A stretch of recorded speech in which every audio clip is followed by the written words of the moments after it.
ರೈತರ ಕೈಯಲ್ಲಿ ಉಳಿಸ್ರಿ, ನೀವೆಲ್ಲ ಉಳಿಸಿಕೊಳ್ರಿ.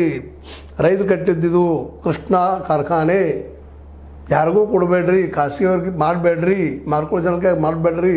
ಹೌದು, ನಷ್ಟ ಆಗ್ಯದ, ಇಲ್ಲಂತಲ್ಲ. ನಾನು ತೂಗಿಸ್ತೀನಿ, ಸಾಲಾಗ್ಯದ, ತೂಗಿಸ್ತೀನಿ, ನಾವೆಲ್ಲ ಕೂಡಿ ಮಾಡೋನು ಅಂಥೇಳಿ ಆಶ್ವಾಸನೆ ಕೊಡ್ತಾ ಇದ್ದಾರೆ ನಮ್ಮ ಲಕ್ಷ್ಮಣ ಸವದಿಯವರು. ಅದರ ಜೊತೆಗೆ ಪರಪ್ಪ ಸವದಿಯವ್ರ ಕೈಲ ಕೃಷ್ಣ ಶುಗರ್ ಫ್ಯಾಕ್ಟ್ರಿ ಅದ, ನಿಮಗೆ ಗೊತ್ತಿದ್ದು ಮಾತದ. ಈ ನೆಲೆಯಲ್ಲಿ ಅಲ್ಲಿ ಜೋರ್ದಾರ್ ಪ್ರಚಾರ ಮಾಡ್ತಾರೆ. ಇದರದ್ದೇನು ಒಬ್ಬರು ಇಬ್ಬರು ಗೆದ್ದು ಬಂದ್ರೆ ಆಗ್ತದನ? ಏನಿದು ಮುಗ್ದಂಗೆ ಆಯ್ತಲ್ಲಪ್ಪ. ಮತ್ತು ಹೇಗೋ ಲಿಂಗಾಯತರಿಗೆ ಅಧ್ಯಕ್ಷ ಸ್ಥಾನ ಕೊಟ್ಟೆ ಕೊಡ್ತಾರೆ. ಆಲ್ರೆಡಿ ಲಿಂಗಾಯತರು ಆಯ್ಕೆ ಆದರು, ಅವರಿದ್ದಾರೆ. ಅವರು ಅತ್ಯಂತ ಏನಪ್ಪ ಕಟ್ಟರ ಅಭಿಮಾನಿ ಇರ್ತಾರೆ ಲಿಂಗಾಯತರು, ಅವ್ರು ಕೊಟ್ಟು ಬಿಡ್ತಾರೆ, ಮುಗೀತು. ಆಡಳಿತ ಅವ್ರಿಗಾಗಿ ಚುಕ್ಕಾನೆ, ತಮಗೆ ಹೇಗೆ ಬೇಕೋ ಹಾಗೆ ರೈತರ ಬರೋ ಒಳ್ಳೆ ಕೆಲಸ ಮಾಡ್ತೀವಿ ಅಂತ ಹೇಳ್ತಾ ಇದ್ದಾರೆ, ಹೇಳಿದ್ದಾರೆ, ಮಾಡ್ತಾರೆ ಅಂಥೇಳಿ ಈ ಜನ ಮಾತಾಡಲಿಕ್ಕೆ ಶುರು ಮಾಡಿಬಿಟ್ಟಿದ್ದಾರೆ.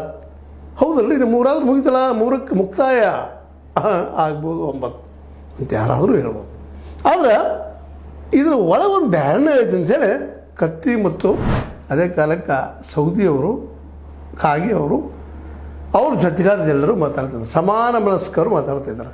ಇನ್ನೂ ಅದರ ಈಗೇನು ಮುಗಿದಿಲ್ಲ, 6 ಗೆದ್ರೆ ಮುಗಿದಾಗಲ್ಲ, ಇನ್ನೂ 3 ಗೆಲ್ಲೋದು ಭಾಳ ಕಷ್ಟದವ್ರಿಗೆ ಅನ್ನೋ ಮಾತಾಡ್ತಿದ್ರು. ಈಗ ಅದೇ ಕಷ್ಟ ಅದು ಉತ್ತರ ಹೇಳ್ತಾರೆ, ಮುಮ್ಮಗೆ ಬಿಡ್ತಾರೆ, ನಗ್ತಾರೆ.